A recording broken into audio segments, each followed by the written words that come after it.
it's a pleasure to be with you, and thank you very much, Patrick, for inviting me, and for your very courteous correspondence from a number of folk in Paul's excellent directions. Got me here, so well done. And it's very interesting to see such a big crowd. I must admit I wasn't quite expecting quite so many.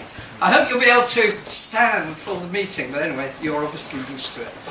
And I appreciate the invitation, as I say. It's not often I come to a gathering like this, as you can well imagine, but I do take a delight in taking all points of view and seeking to engage. In fact, if you come at the right time in Oxford or Cambridge and other places that I go to, you might even see me on the open air, engaging people in the open air. So I'm very used to people quizzing, questioning the position I take, which is well known. You don't need me to tell you what it is. You all know the position I come from. But I'm addressing a fairly narrow subset of my whole raft of beliefs. So I don't expect you to immediately agree with me on my position simply because I give a talk.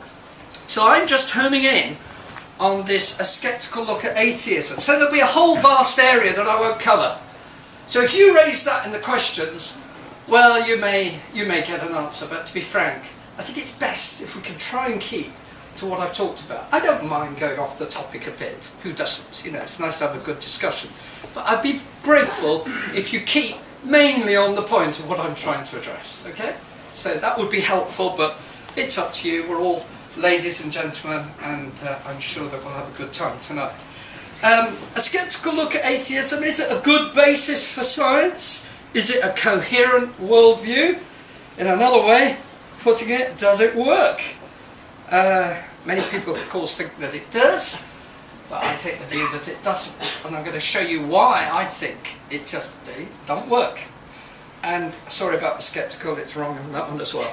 But don't worry about that. You can have a skeptical view of my spelling tonight. There you go.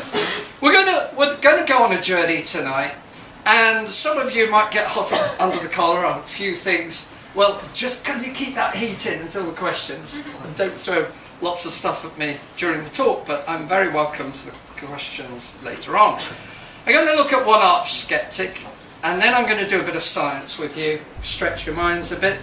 Some of you will be au fait with it, but others of you may think, oh dear me, that's a long time since I touched on that, but we'll just do a bit of science together.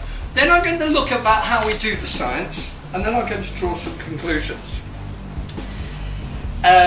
Dawkins once said, it is absolutely safe to say that if you meet somebody who claims not to believe in evolution, that person is ignorant, stupid, or insane, or wicked, but I'd rather not consider that.